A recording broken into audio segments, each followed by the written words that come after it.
Baik, assalamualaikum. Kembali di kuliah asinkronus dari eh, Fisika Matematika 2. Terakhir di sesi sinkronus, kita sudah membahas mengenai beberapa contoh ya. Saya flashback sedikit ke atas. Contoh-contoh di mana kita bisa menggunakan kalkulus variasi untuk mencari solusi optimum, ya. Di mana kebanyakan solusi optimum ini adalah solusi minimum ya, baik itu berupa jarak minimum atau luasan minimum ya, eee, dan lain sebagainya. Nah, di sesi sinkronus, kita berhenti di pendahuluan tentang apa yang dinamakan sebagai brachistochrone ya. Brachistochrone itu seperti yang juga sudah dibahas di sesi sinkronus lalu, brachisto itu adalah, pendek atau cepat ya. Brachisto ini artinya, cepat atau pendek ya. Chron ini waktu ya, jadi brachistochrone adalah problem waktu terpendek ya. Ya tentunya, sebenarnya ini problem yang, sama secara prinsip dengan problem yang di apa, yang dialami oleh cahaya. Ya, cahaya itu mematuhi prinsip Fermat, yaitu principle of least time, ya, prinsip waktu terkecil, di mana dalam perambatannya cahaya itu akan merambat, mencari lintasan yang paling meminimalisir waktu tempuhnya. Nah, dalam konteks itu maka brachistochrone ini juga mematuhi, prinsip waktu terkecil atau terpendek ya. Hanya saja membedakan antara brachistochrone yang akan kita bahas ini dengan fenomena cahaya ya, adalah bahwa pada kasus brachistochrone kita, meninjau bukan partikel cahaya yang tidak bermassa, melainkan suatu partikel bermassa. Jadi setup-nya adalah sebagai berikut, saya punya suatu partikel bermassa M ya, saya namakan ini massa M. Saya, letakkan partikel ini di titik A, ya, titik awalnya di titik A, dan tentunya ini berada dalam pengaruh medan gravitasi, ya, asumsikan medan gravitasinya konstan, percepatan gravitasinya konstan, ya, seperti di permukaan bumi, atau ya di ketinggian yang tidak terlalu jauh dari permukaan bumi. Nah, saya ingin mencari lintasan atau saya ingin membuat, partikel saya merambat ke titik B dari titik A dengan mencari lintasan yang paling meminimumkan waktu tempuhnya. Jadi ini problem gerak dalam 2 dimensi ya, dalam sumbu X dan Y. Oke, sumbu X dan Y. Sumbu Y di sini adalah GLBB ya, sumbu X adalah GLB karena tidak ada percepatan pada arah sumbu X, sedangkan ada percepatan pada arah sumbu Y. Nah, di antara semua lintasan yang bisa saya tarik dari titik A ke titik B ya, saya ingin mencari lintasan yang paling meminimumkan waktu tempuhnya. Jadi prinsipnya ini sebenarnya adalah problem, eee, membuat ya, perosotan atau membuat lintasan perosotan yang paling cepat ya, yang paling membawa si pemakainya, sampai ke bawah dengan waktu tercepat. Jadi di antara berbagai bentuk lintasan perosotan yang bisa Anda bayangkan, mana di antara bentuk-bentuk tersebut yang kalau Anda gunakan, kalau Anda naikkan, Anda akan sampai di tanah paling cepat. Jadi problemnya seperti itu ya, intinya. Eee, ya mungkin saya perlu tulis dulu di sini problemnya.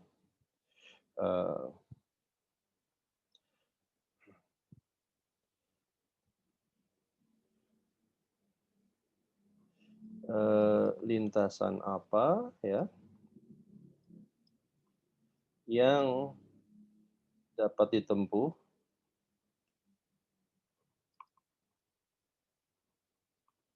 oleh partikel bermassa M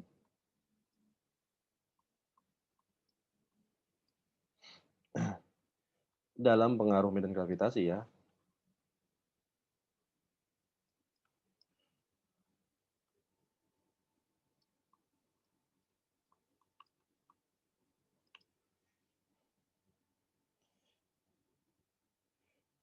Yang merambat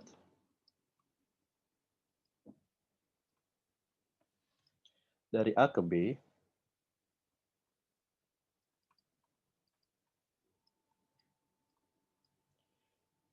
sedemikian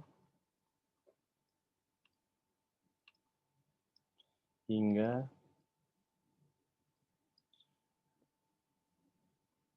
waktu tempuhnya paling minimum.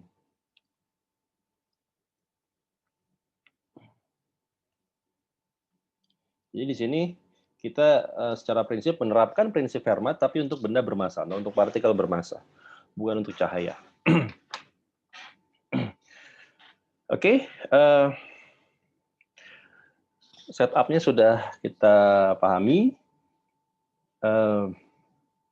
Lalu kita bisa mulai memodelkan problem ini ke dalam bahasa matematika sebelum kita bisa menerapkan kalkulus variasi padanya.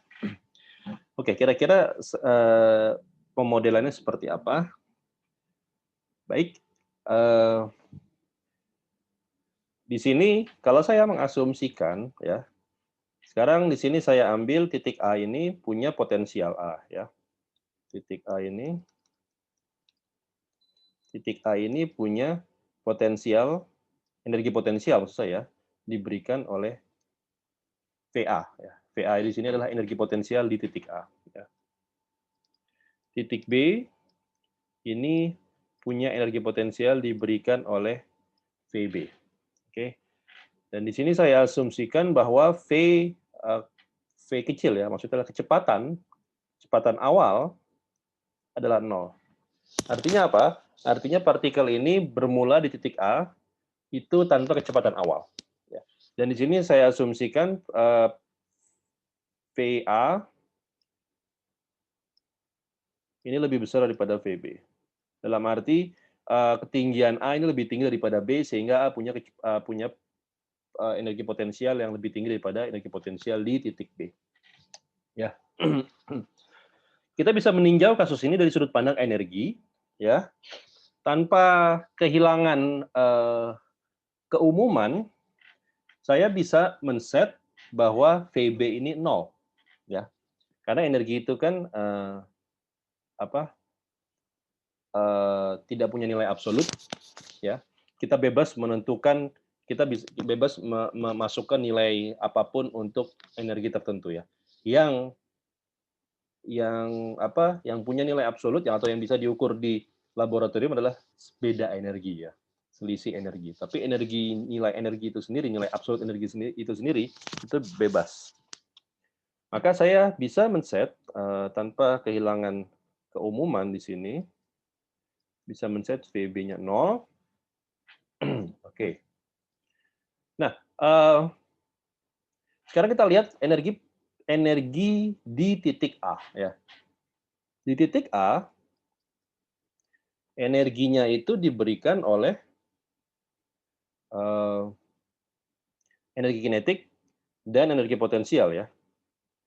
Energinya diberikan oleh, saya akan menulis energi kinetik sebagai T ya, ditambah energi potensial V. Ini EA adalah TA ditambah VA. Tapi karena kecepatan di titik A ini 0, maka TA-nya 0, sehingga energi total di titik A hanyalah VA. Oke. Sebaliknya, di titik B, energi totalnya juga sama ya, energi kinetik ditambah energi potensial.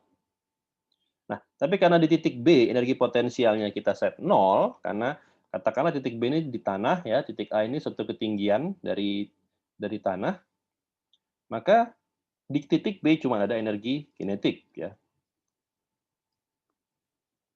Oke, dan energi kinetik ini kan diberikan Oke, mungkin bisa saya tulis di sini ya. Nah, karena tidak ada gesekan pada sistem ini, kita bisa asumsikan bahwa eh, kekekalan energi mekanik berlaku ya. Dengan kata lain di sini tidak ada gesekan ya, atau dengan kata lain gaya-gaya yang bekerja di sini adalah konservatif, sehingga EA sama dengan EB ya. Maka di sini VA sama dengan TB. Apa itu VA? Apa energi kinetik dalam sistem ini? Sistem ini adalah apa itu energi potensial di sistem ini maksud saya? Sistem ini adalah sistem yang dalam pengaruh medan gravitasi dan diberikan percepatannya konstan. Maka energi potensialnya itu diberikan oleh ya V itu hanyalah mgh atau dalam hal ini adalah mgy ya. Y adalah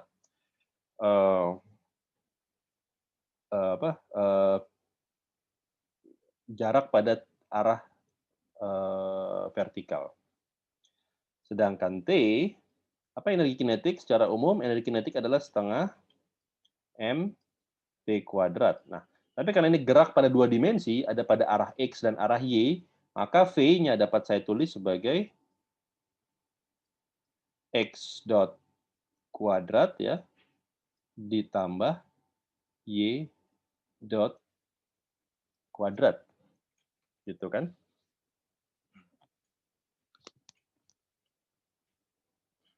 Oke. Nah, karena sekarang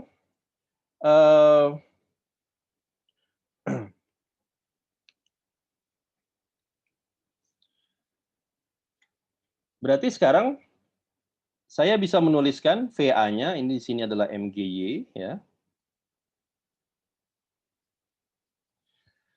Nah, di sini problem kita tereduksi menjadi problem dalam fisika dasar ya, seperti problem ketika kita menemui apa istilahnya teorema usaha energi ya, kita bisa menentukan kecepatan dengan kekekalan energi atau kita bisa menentukan ketinggian dan kekekalan energi gitu ya. Jadi di sini saya akan tulis seperti itu aja, setengah M. Saya akan tulis VB saja dulu, VB kuadrat ya. Karena memang bentuk ininya tidak akan terlalu berperan dalam perhitungan kita. Nah, dari sini saya bisa menentukan apa kecepatan si partikel di titik B, ya, yang merupakan tentunya penjumlahan dari penjumlahan vektor dari kecepatan arah X dan arah Y ya. Nah, VB di sini saya bisa tulis sebagai akar 2 GY ya, kan M-nya sudah cancel. Akar 2 GY. Ya. Oke. Ini saya keep. Jadi sekarang ini kecepatan partikel di titik B ya. Atau secara umum ini adalah kecepatan partikel karena dia bergantung pada Y-nya ya. Dia bergantung pada Y. Oke, sekarang apa sih problemnya? Problemnya adalah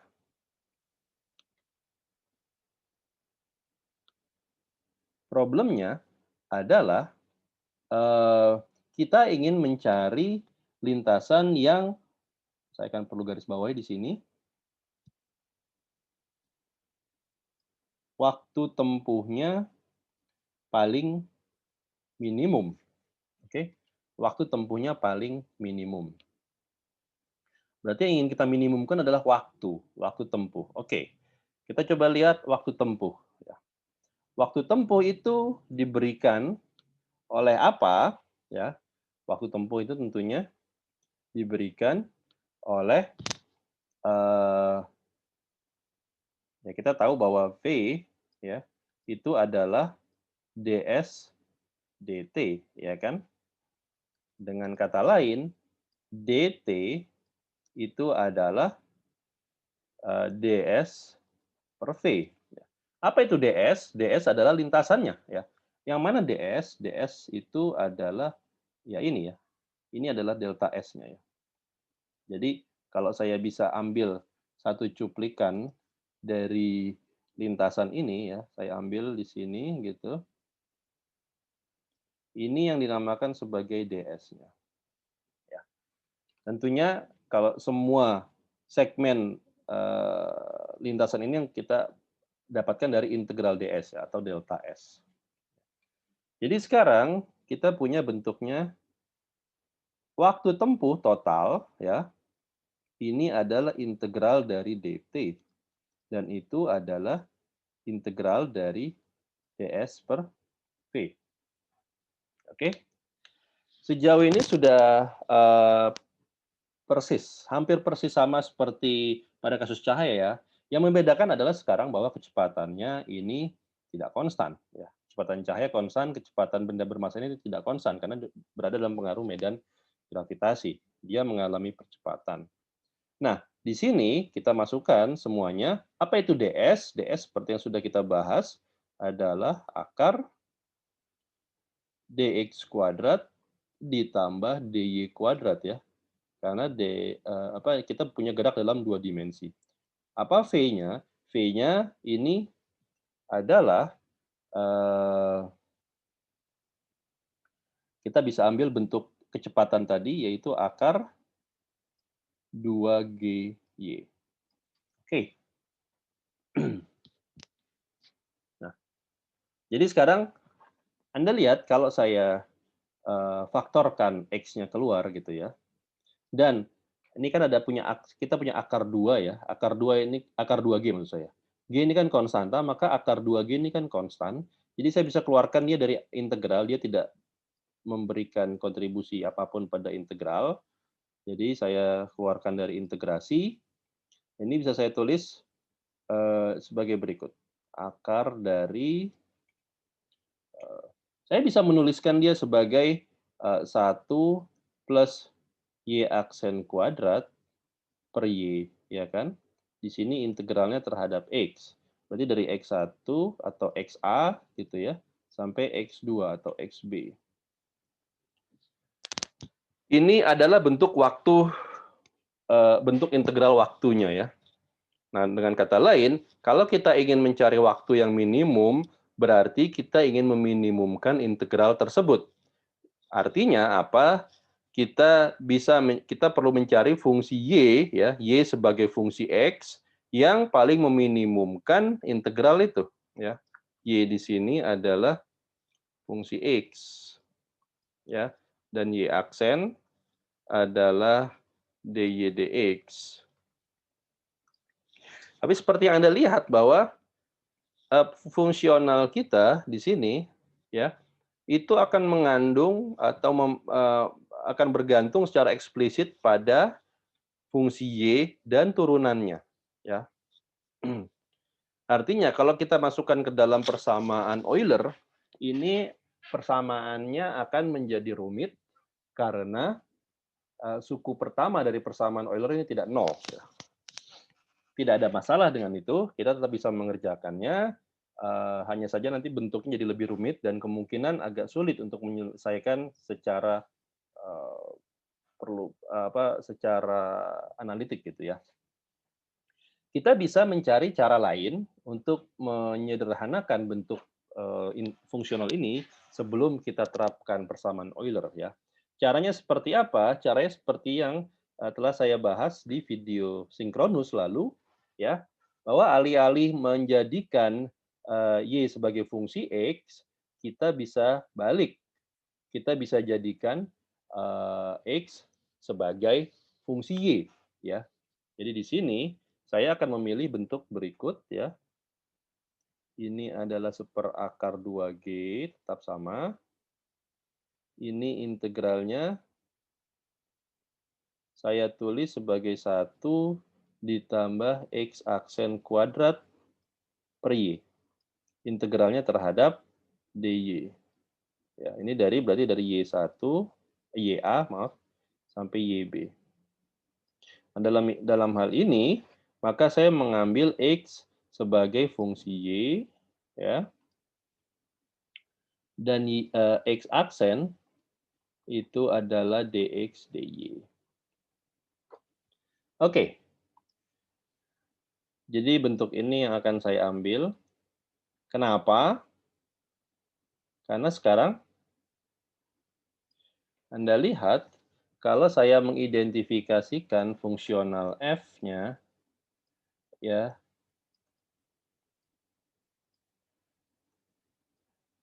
sebagai berikut,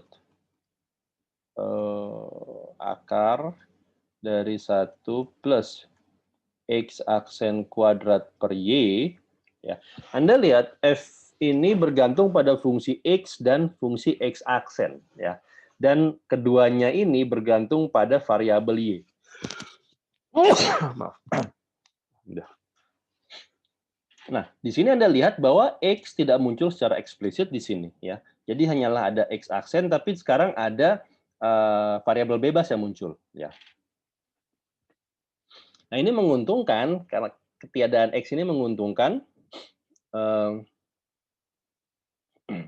karena sekarang ya seperti yang sudah kita bahas sebelumnya ya. Di sini maka do F do X ini sama dengan 0. Nah, kalau itu 0 berarti langsung saja saya tulis ya bahwa do F do X aksen ini sama dengan konstanta ya. Konstanta. Nah, sekarang apa itu do F do X aksen dulu?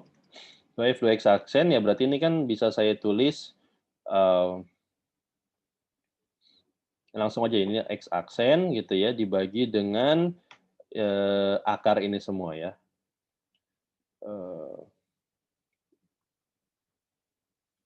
Akar 1 plus X aksen kuadrat per Y. Ya, ini sama dengan konstanta, gitu ya.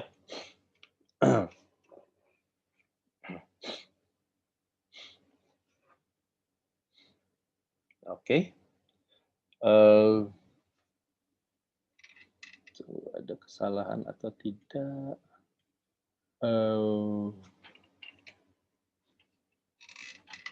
Do F, do X aksen sama dengan konstanta, ya. Saya bisa menulisnya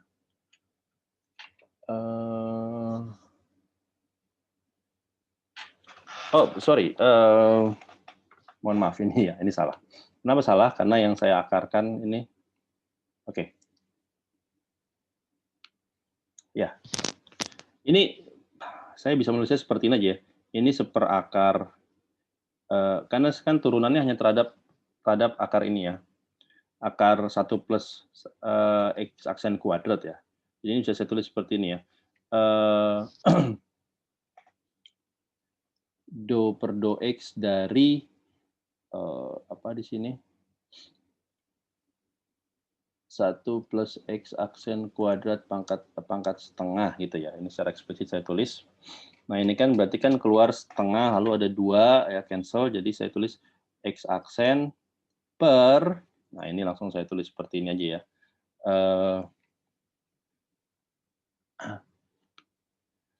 Akar, ini Y-nya jadi di sini, tetap mengalihkan 1 plus X aksen kuadrat.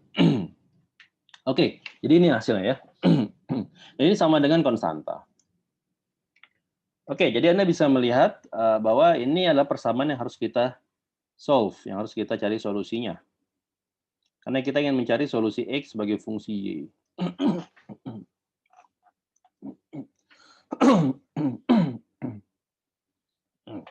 Nah, bagaimana caranya? Ya, kita pertama bisa kuadratkan kedua ruas. Jadi saya punya X aksen kuadrat. Oke, untuk memudahkan ya, saya akan mendefinisikan K ini. Jadi K ini akan saya definisikan sebagai akar 2A. A ini juga konstanta gitu ya. Jadi saya mendefinisikan konstanta sebagai konstanta lain, tidak ada masalah ya. A ini konstanta lain. Kenapa harus ada seperakar 2A? Ya ini untuk memudahkan perhitungan kita nanti. Jadi di sini saya punya Y dikalikan 1 plus X aksen kuadrat juga. Ini kalau saya kuadratkan, maka ini jadi 1/2A gitu ya. Nah, ini bisa saya bawa yang X aksen ke satu ruas saja, maka ini menjadi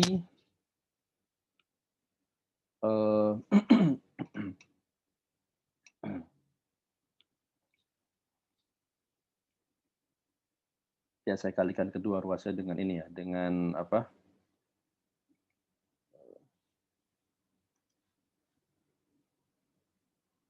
Saya kali kedua ruasnya dengan 2A dikalikan Y dikalikan 1 plus X aksen kuadrat. Maka sekarang di sini, atau saya di bawah aja deh ya.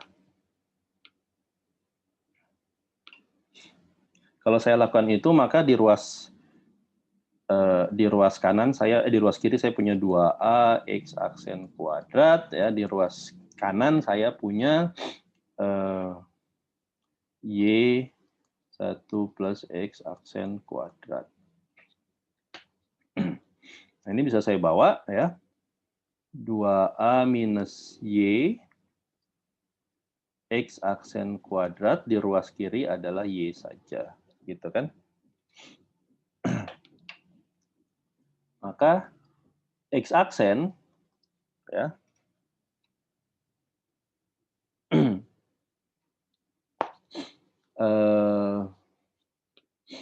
X aksennya ini, atau X aksen kuadrat ya, X aksen kuadrat ini kan menjadi Y dibagi ya 2A minus Y, gitu saja ya. Nah, ini bisa saya saya bisa tulis ulang sebagai, saya bisa tulis ini sebagai Y kuadrat. Oke. Maka di bawahnya menjadi 2AY min Y kuadrat. Ya, sama saja ya. Sehingga ketika saya akarkan kedua ruas, saya punya X aksen yang merupakan dx dy ya. Ini adalah saya punya Y per akar 2AY min Y kuadrat. Dengan kata lain, dx adalah akar ini gitu ya. Adalah Y dy dibagi dengan akar 2AY min Y kuadrat. Oke. Anda sekarang tinggal mengintegralkan ini ya. Karena sekarang tadi persamaan diferensialnya bisa diseparasi, maka sekarang X adalah ya integral dari Y dy per akar 2AY min Y kuadrat. Apa bentuk integralnya? Ya ini mungkin bentuk secara naif seperti ini agak sulit untuk ditemukan dalam tabel integrasi. Tapi kita bisa melakukan perubahan variabel. Ya. Maksudnya gimana? Kita definisikan ya. Definisikan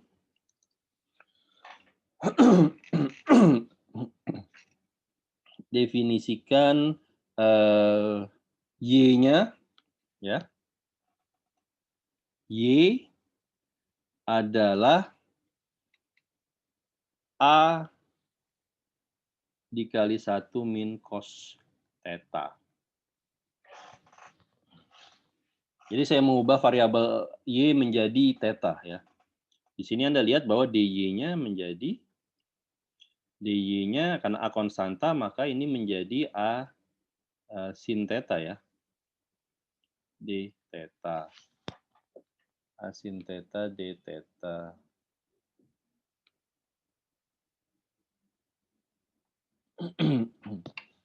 Oke, kalau begitu, kalau saya masukkan semuanya ke dalam, jadi gimana?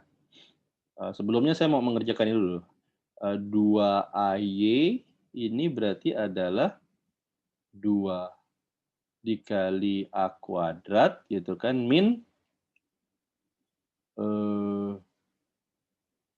2A kuadrat, atau gini, 2A kuadrat ya,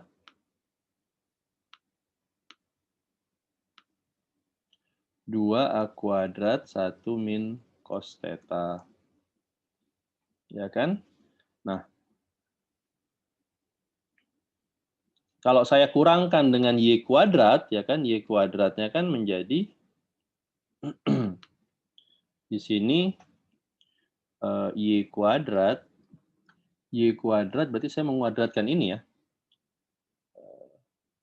Ini saya tulis secara eksplisit ya, 2A kuadrat min 2A kuadrat cos theta. Nah, kalau Y kuadrat itu saya kuadratkan, maka saya punya A kuadrat ya min 2A kuadrat cos theta plus A kuadrat sin kuadrat theta. Maka kalau kedua ini saya kurangkan, 2AY min Y kuadrat, apa yang bisa saya cancel? Saya bisa cancel minus 2A kuadrat cos theta-nya ya, sama-sama. Minus. Lalu 2A kuadrat dikurang A kuadrat, jadi cancel. Jadi tinggal A kuadrat saja. Maka hasilnya adalah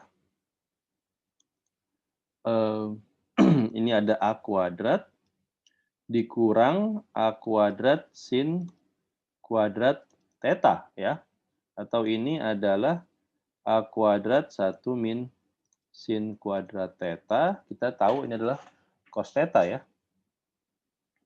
Cos kuadrat theta maksud saya. Maka kalau saya akarkan 2AY min Y kuadrat ini adalah A cos theta. Ya. Jadi tersederhanakan.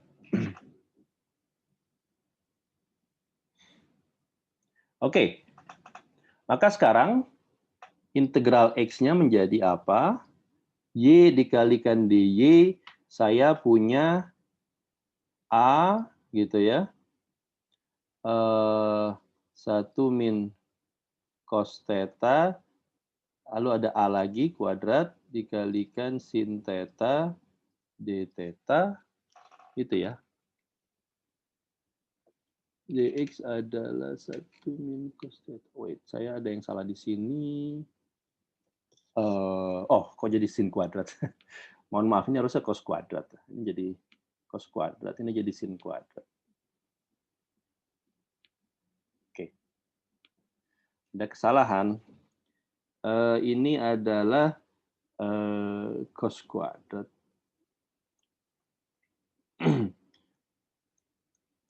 Maka ini jadi cos kuadrat theta, ini jadi A sin theta. Oke.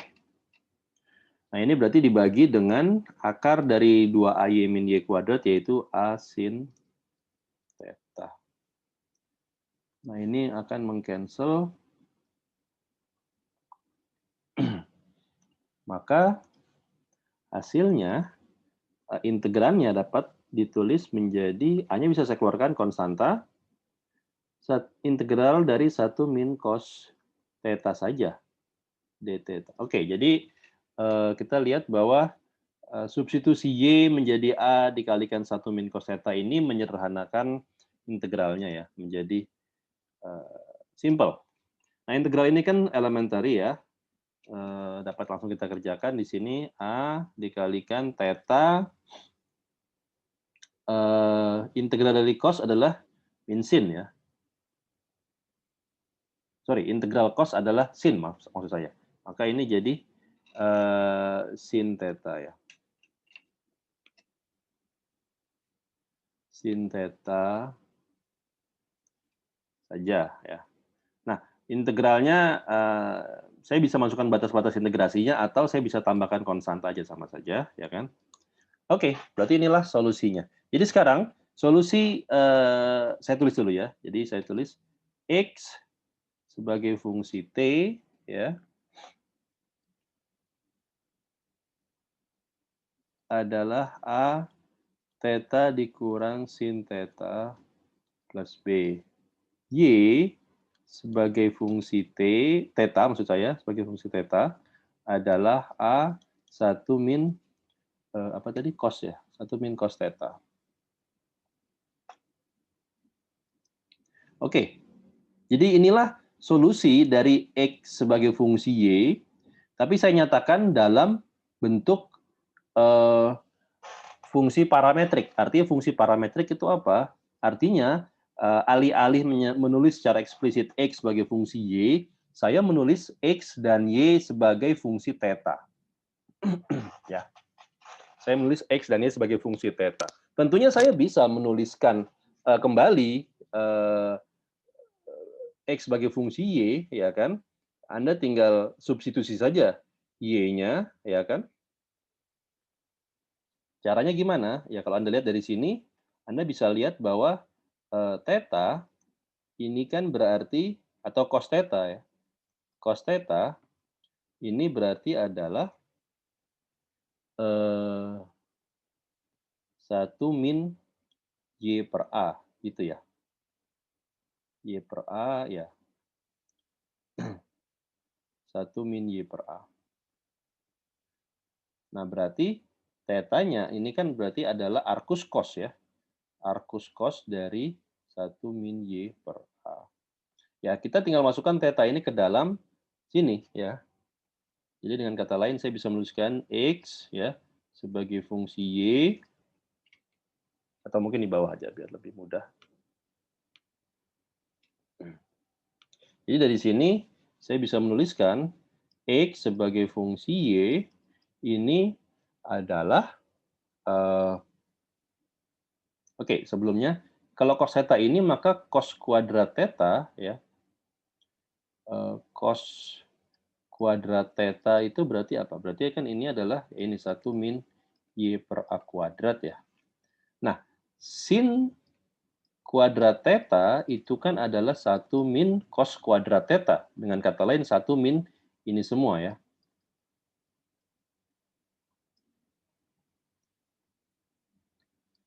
Kalau Anda lihat ini kan 1 min, kalau saya kuadratkan 1 ya,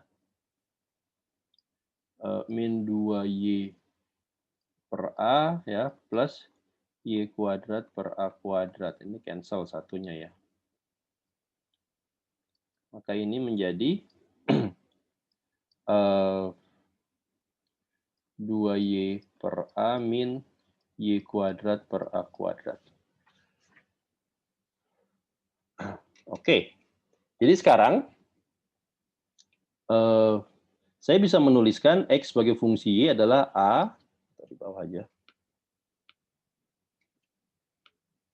sebagai di sini, X sebagai fungsi Y adalah A mengalikan theta, theta adalah arcus cos dari 1 min Y per A, gitu ya, dikurang sinus, sinus adalah akar dari ini ya. Berarti saya bisa menuliskan dikurang akar dari 2Y per A min Y kuadrat per A kuadrat ditambah B. Oke, inilah solusi dari X sebagai fungsi Y. Ya. Kalau kita mau menuliskan secara eksplisit ya. Ya, ini solusinya.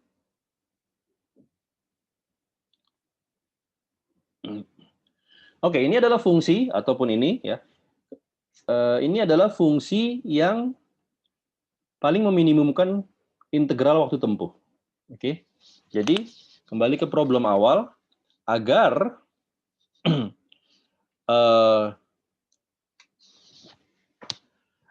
agar waktu tempuhnya minimum atau agar partikel tersebut sampai di titik B dengan waktu seminimum mungkin, maka lintasan perosotan yang harus saya buat adalah lintasan perosotan yang mematuhi bentuk kurva tersebut ya, bentuk kurva ini ya, atau secara ekivalen bentuk kurva ini. Ya. Sekarang pertanyaannya bentuk kurva apa ini? Ya. Bentuk kurva apakah ini? Oke, nah kita bisa, saya bisa coba tunjukkan ya, misalnya saya bisa coba plot apa sih bentuk kurva yang dibentuk yang diberikan oleh fungsi tadi. Saya akan coba plot yang fungsi parametriknya aja ya untuk lebih mudah. Parametric plot, saya plotnya di Wolfram Matematika, X dan Y-nya sebagai berikut. Saya akan set A dan B-nya 1 ya untuk memudahkan. X-nya adalah theta, saya tulis T saja, min sin T, sedangkan fungsi Y-nya adalah 1 min cos T. Oke, saya running T-nya, karena theta di sini adalah sudut, maka dia dari 0 sampai 2pi ya, untuk satu putaran penuh. Nah, Anda lihat ketika saya plotkan dia, maka ketika saya plot fungsi tersebut, maka bentuknya seperti ini. Fungsi apa ini? Ini adalah apa yang orang namakan sebagai cycloid. Ya. Cycloid. Oke, mungkin saya coba stop share ya. Ini cuma sekedar menunjukkan aja bahwa plotnya ini seperti ini. Ini bukan fungsi setengah lingkaran, bukan pula fungsi parabola ya. Ini ada nama sendiri namanya cycloid ya. Beda dengan fungsi-fungsi tersebut. Nah, mungkin saya bisa sedikit menunjukkan ya, saya bisa ambil dari laman matematika ya. Misalnya cycloid itu seperti apa sih? Di sini saya temukan laman matematika, laman Wikipedia maksud saya. Di laman Wikipedia, cycloid itu didefinisikan sebagai kurva ya, kurva yang mentrace atau kurva yang ditrace oleh satu titik pada permukaan roda, ya roda berjari-jari R, ketika roda tersebut menggelinding di bidang yang datar. Jadi ilustrasinya seperti ini. Anda punya sepeda ya, atau Anda punya mobil, ya, atau Anda punya motor. Nah, Anda ambil salah satu titik pada permukaan bola, pada permukaan roda sepeda Anda, ya, atau sepeda motor atau mobil Anda, ya. Lalu Anda jalankan kendaraan Anda itu bergulir, ya, bergulir di sini artinya menggelinding. Nah, maka titik tersebut, titik yang Anda tandai tersebut, ketika mobilnya atau ketika motornya menggelinding, ketika mobil atau motor jalan, dengan kata lain ketika rodanya menggelinding, maka titik tersebut akan mentrace satu kurva yang Anda lihat di sini, kurva yang berwarna merah ini. Nah, kurva itulah yang dinamakan sebagai cycloid. Jadi solusi kita itu merupakan kurva cycloid. Oke, saya akan coba ambil ilustrasi ya. Ilustrasi ini saya ambil dari, saya akan coba sedikit memberikan ilustrasi, saya ambil dari YouTube ya. Di YouTube banyak sekali kalau Anda browsing mengenai brachistochrone ya atau cycloid curve ya. Banyak sekali hal-hal yang menunjukkan tentang fenomena ini ya. Jadi ini salah satu video yang saya ambil ya dari, Anda lihat di sini.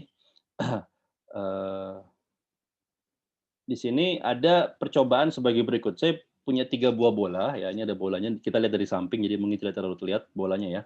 Tapi 3 buah bola ini akan melewati lintasan yang berbeda-beda. Ya, bola ini akan meluncur bergerak secara 2 dimensi ya ke bawah. Tapi akan melintasi lintasan yang berbeda-beda. Yang pertama lintasan lurus ya. Ini lintasan lurus adalah kita tahu lintasan geodesik ya. Lintasan yang jaraknya terpendek. Ada lagi lintasan yang ini, yang paling depan ini adalah lintasan yang cycloid. Ya. Ini lintasan yang tadi kita dapatkan sebagai solusi dari waktu minimum. Ada lagi lintasan yang bentuknya melengkungnya ke atas seperti ini. Saya tidak tahu apakah ini cycloid yang terbaik atau yang terbalik atau bukan ya. Tapi yang jelas dia melengkungnya ke atas. Jadi yang jelas ada 3 buah lintasan yang berbeda. Nah, kita bisa melihat mana bola yang ketika dijatuhkan dilepas secara bersamaan dan sama-sama tanpa kecepatan awal, mana bola yang akan sampai ke titik akhir paling cepat ya. Kita coba lihat. Ini dalam slow motion, jadi bisa dilihat. Anda lihat ini lintasan yang terpendek, ya. Ternyata bolanya tidak sampai lebih dahulu ke tanah, ya. Justru lintasan yang memberikan bola jatuh tercepat adalah lintasan yang paling depan ya, cycloid. Kalau saya ulang lagi, seperti ini ya geraknya. Awalnya tampaknya yang lurus duluan, tapi kemudian yang cycloid ini, lintasan cycloid ini membalap dan akhirnya sampai ke garis finish lebih dahulu. Jadi Anda melihat bahwa lintasan cycloid memang benar memberikan waktu tempuh yang paling cepat, meskipun dia bukan lintasan yang paling pendek. Nah, itu menariknya ya. Menariknya dari problem brachistochrone ini adalah bahwa solusinya ini tampak sangat counterintuitif ya. Counterintuitif dalam arti bahwa dia memberikan suatu kurva yang bukan garis lurus ya, yang melawan intuisi kita bahwa harusnya garis lurus memberikan lintasan dengan waktu terpendek ya. Tapi tidak. Fakta matematika membuktikan bahwa tidak ya, bahwa sekarang kita perlu menggarisbawahi bahwa lintasan terpendek itu belum tentu memberikan belum tentu sama dengan lintasan dengan waktu tempuh terpendek. Nah, itu perlu digarisbawahi ya perbedaan itu. Ini kita namakan tadi kurvanya kurva cycloid. Dan problem brachistochrone ini sebenarnya adalah problem yang seperti saya katakan kemarin di video sebelumnya, problem yang memantik lahirnya kalkulus variasi. Ya. Problem ini pertama kali diposting oleh seorang matematikawan Swiss yang namanya Johann Bernoulli. Johann Bernoulli ini dia adalah muridnya Euler kalau nggak salah ya. Atau sorry, justru dia gurunya Euler. Mohon maaf, Leonhard Euler. Dia menantang para matematikawan Eropa dengan menuliskan di sebuah jurnal lah istilahnya ya. Meskipun pada waktu itu mungkin jurnal ilmiah dalam arti seperti sekarang belum terlalu baku. Dia menantang di sebuah jurnal kepada semua matematikawan Eropa untuk menjawab kira-kira lintasan apa yang memberikan waktu tempuh paling minimum ya. Jadi ini problem ini diposting oleh Johann Bernoulli di tahun 1696. Nah, dia mendapat balasan dari 5 orang matematikawan Eropa yang menjawab tantangannya dia dan semuanya benar. Saya lupa siapa saja, itu mereka bisa dicek ya, mungkin di laman Wikipedia tentang brachistochrone ada. Ada Isaac Newton, ada Gottfried Leibniz, ada kakaknya sendiri atau adiknya, saya lupa, adiknya Johann Bernoulli sendiri ya, atau kakaknya, yaitu Jacob Bernoulli ya. Ada lagi satu lagi L'Hopital ya, matematikawan Perancis. Satu lagi saya lupa. Dan mereka menjawab dengan benar. Meskipun dengan metode yang berbeda-beda ya dalam menurunkannya. Dan bukan dengan metode yang kita terapkan sekarang, karena kita terapkan sekarang ini adalah metode yang menggunakan kalkulus variasi. Pada waktu itu kalkulus variasi belum ada, tapi dengan tantangan ini maka mereka ya misalnya Leibniz ya, lalu juga termasuk Euler ya, muridnya Bernoulli nanti mulai memikirkan kira-kira metode matematika apa yang bisa digunakan untuk menjelaskan suatu problem optimisasi. Dan dari situ lahirlah kalkulus variasi. Oke, inilah problem brachistochrone ya. Jadi ini waktu tempuh tercepat.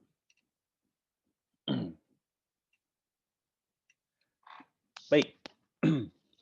Nah, kita sudah membahas beberapa contoh ya, waktu tempuh tercepat, lintasan terpendek ya, luasan minimum ya kan.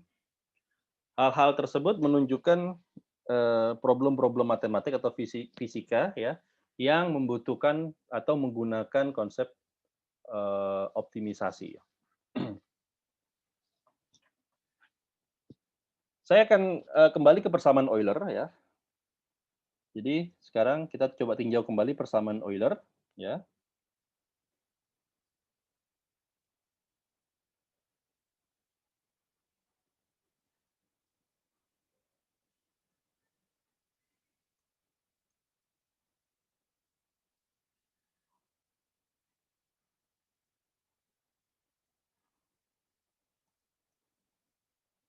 Di mana F-nya di sini adalah F, Y.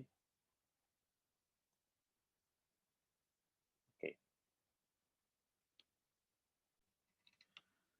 Nah, selama ini kita sudah mengeksploitir atau memanfaatkan contoh-contoh di mana suku ini nol ya. Artinya F ini tidak bergantung secara langsung pada fungsinya, pada fungsi inputnya, tapi hanyalah pada turunan dari fungsi input. Ya. Sekarang saya akan mencoba menurunkan ya bentuk alternatif dari persamaan Euler ya yang berguna eh, berguna ketika dia F-nya ini tidak bergantung secara eksplisit pada X. X di sini adalah variabel bebas dari fungsi input. Ya. Caranya gimana? Oke, gini. Sekarang F ini adalah fungsional yang bergantung pada Y, fungsi input, dan turunan fungsi input. Ya. Dan keduanya, fungsi input maupun turunannya, ini adalah fungsi dari X. X adalah variabel bebas. Maka sekarang kalau saya tarik turunan derivatif dari F terhadap X, maka bagaimana? Ya, karena sekarang F ini bergantung kepada F lewat Y maupun lewat Y aksen, dan bisa jadi mungkin muncul secara umum ya, pada kasus umum bisa jadi F itu bergantung secara langsung pada X juga. Maka saya punya aturan rantai sebagai berikut ya kan.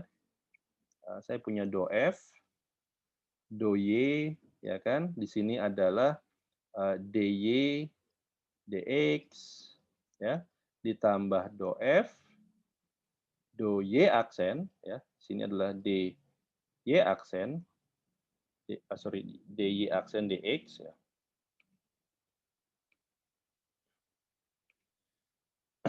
Dan terakhir, kalau memang X ini muncul secara eksplisit dalam bentuk fungsional F, berarti saya punya turunan do F terhadap do X. Oke. Seperti ini ya. Nah, ini kan langsungnya bisa saya tulis seperti ini ya. Dapat saya tulis seperti D dx adalah Y aksen. Ya. Y aksen, do F, do Y. Ya. Nah, dy aksen dx itu kan adalah Y double aksen ya. Ini adalah Y double aksen, do F, do Y aksen, ditambah do F, do X. Oke. Nah, sekarang saya bisa menggunakan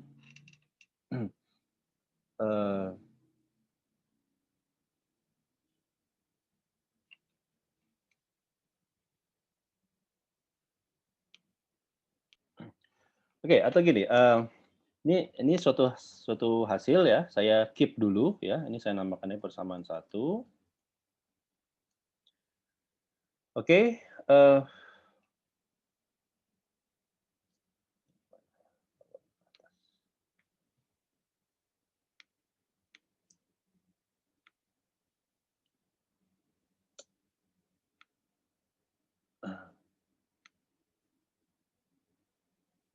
nah saya akan mendefinisikan suatu bentuk operasi ya. Saya punya, ini tinjau suatu operasi baru ya, yang tidak berhubungan dengan yang tadi di atas. katakanlah saya mencoba menurunkan perkalian dua buah fungsi tersebut. Ini, do F, do Y aksen, mengalikan Y aksen. Ya. Kalau Anda lihat, ini adalah bentuk tidak ada Y aksen dikalikan do F, do Y aksen ini ya. Tapi untuk saat ini anggaplah bahwa ini tidak berhubungan sama sekali. Jadi ini suatu operasi baru yang saya tinjau saja. Ini bisa ditulis sebagai, ya Anda lihat, inilah Y double aksen, do F, do Y aksen, ya, ditambah Y aksen, D per DX dari do F, do Y aksen. Oke, ini adalah persamaan 2. Nah, sekarang saya mau memasukkan persamaan 1 ke persamaan 2. Maksudnya yang mana? Bagian yang ingin saya substitusi adalah bagian yang ini ya.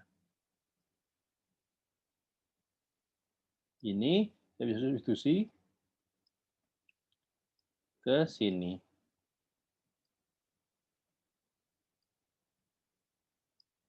Jadi dengan kata lain, maka sekarang di ruas kiri saya punya D per DX dari Y aksen do F do Y aksen. Di ruas kanan saya masukkan ini semua ya, berarti tadi adalah ini adalah DF DX ya, dikurang ini dan itu ya. Dikurang Y aksen do F do Y ya, dikurang do F do X ya, ditambah terakhir ini ya. Ditambah Y aksen D per DX do F do Y aksen. Oke. Nah, Anda lihat, saya bisa menggabungkan suku kedua dan suku keempat di ruas kanan sebagai berikut. Saya tulis dulu DF DX dan do F do X-nya ya. Lalu saya bisa menggabungkan suku kedua dan suku keempat karena keduanya mengalihkan Y aksen ya. Di sini saya tulis mungkin minus.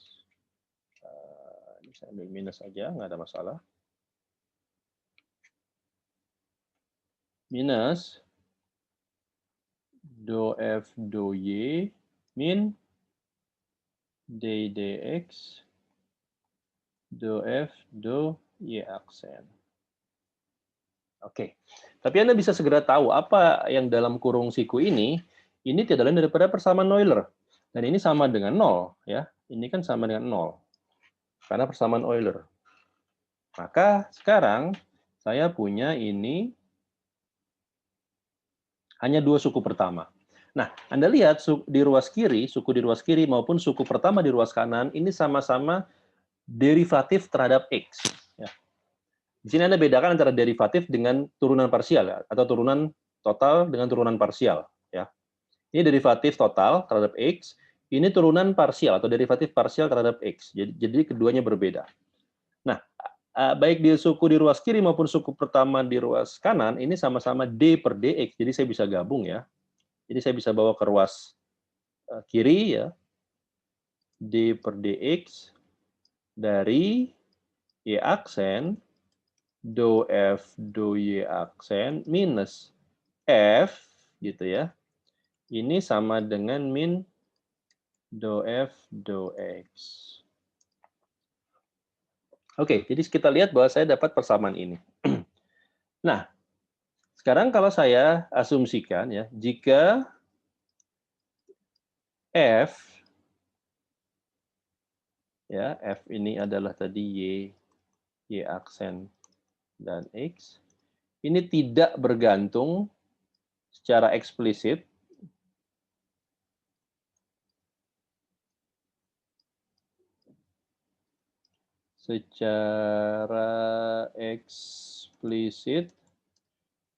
pada X, artinya X itu tidak muncul di fungsional F ya secara eksplisit. Ya, maka kalau tidak bergantung secara eksplisit pada pada X ya berarti do X-nya 0 ya. Nah, kalau do X 0, maka persamaan ini juga 0 ruas kirinya kan. Maka konsekuensinya adalah Y aksen do Y aksen dikurang F ini sama dengan 0. Nah, sama dengan konstan maksud saya. Kok 0? Sama dengan konstanta. Ya kan? Ya karena ini semua 0 turunannya, maka ini semua sendiri adalah konstanta terhadap X ya. Nah, ini adalah satu alternatif ya. Satu alternatif dari persamaan Euler ya.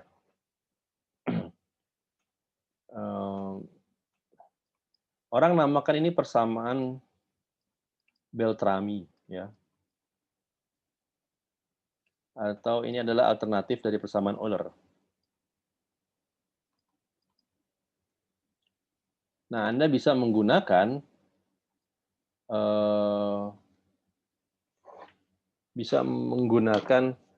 apa?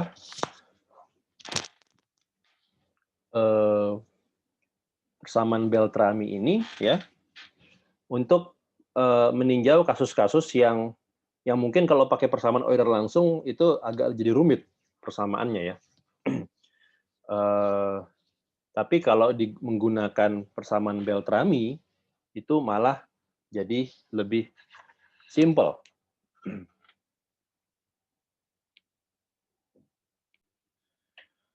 Oke, nah persamaan Beltrami ini juga bisa ditulis dalam bentuk sebaliknya. Maksudnya gini ya, ini kan didapat dari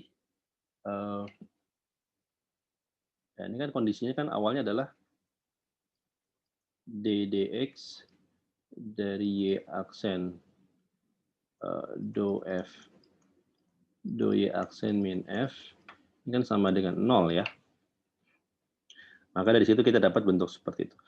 Kita juga bisa dapat sebaliknya bahwa sekarang saya bisa menuliskan f dikurang y aksen do f do y aksen ini sama dengan konstanta juga ya. Artinya minus dari konstanta yang ini ya, nggak ada masalah kita tulis saja A gitu ya. Jadi tidak ada masalah, sama saja. Oke, ya ini yang kita namakan sebagai persamaan Beltrami. Nah, selain itu juga persamaan Euler ini, kalau Anda perhatikan, atau ya fungsional F ini, dia bisa jadi fungsional dari beberapa fungsi. Jadi bukan hanya satu fungsi ya. Jadi bisa jadi multifungsi ya. Dengan kata lain, saya bisa saja punya F yang bergantung pada YI dan turunan dari masing-masing YI. Ya. Keduanya atau semuanya ini adalah fungsi dari X. Jadi YI ini fungsi X, ini berarti saya punya Y1 fungsi X gitu ya. Ada Y2 juga fungsi X ya. Dan seterusnya tergantung sampai I-nya berapa gitu ya. Ada Y, N, fungsi X. Maka turunannya pun adalah turunan dari masing-masing fungsi tersebut ya. Jadi I di sini bisa berjalan dari 1, 2, sampai N. Kalau saya punya seperti itu, nggak ada masalah, ya. Maka kita bisa tetap dapatkan persamaan Eulernya, ya kan? Anda bisa lakukan formalisme yang sama seperti yang kita pernah lakukan. Do I, do alfanya 0, ya. Di mana di sini I-nya adalah integral dari F, ya. YI, YI aksen, dan X, gitu kan. Terhadap X. Ini dari X1 sampai X2. Anda lakukan variasi terhadap Y, ya masing-masing Y tentunya ya. Lalu Anda set doi terhadap variasinya sama dengan 0, ya kan? Maka Anda akan dapatkan persamaan yang uh, seperti persamaan Euler juga, atau memang persamaan Euler ya. Tapi sekarang untuk masing-masing I.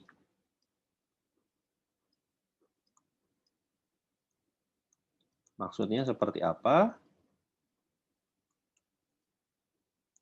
Maksudnya sekarang kalau Anda punya N buah Y, ya, I jalan dari 1 sampai N, maka Anda punya N buah persamaan Euler untuk diselesaikan. Ya. I di sini 1, 2, sampai N.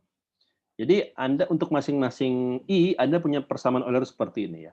Kalau ada 5 buah Y, maka Anda punya 5 buah persamaan Euler yang masing-masingnya harus diselesaikan. Dan kemungkinan besar kelima itu tidak independen satu sama lain, tapi saling terkoppel. Gitu. Jadi Anda harus menyelesaikannya secara simultan. Ya. Tapi in principle kita bisa menurunkan bentuk persamaan ya. Soal masalah persamaan itu bisa diselesaikan atau tidak, yaitu kembali menjadi problem FISMAT 1, yaitu adalah persamaan diferensial. Bisa nggak kita menyelesaikan persamaan diferensial tersebut itu. Tapi bahwa kita bisa memodelkan problem tersebut dalam persamaan diferensial melalui kalkulus variasi, itu adalah kekuatan dari kalkulus variasi tersebut. Baik, saya rasa saya bisa sampai di sini dulu. Nanti kita bisa lanjutkan lagi. Misalnya contoh untuk kasus di mana kita bisa menggunakan persamaan Beltrami, ya, ataupun contoh kasus di mana kita bisa punya lebih dari satu persamaan Euler, itu bisa kita bahas nanti di pertemuan sinkronus depan. Baik, terima kasih. Assalamualaikum warahmatullahi wabarakatuh.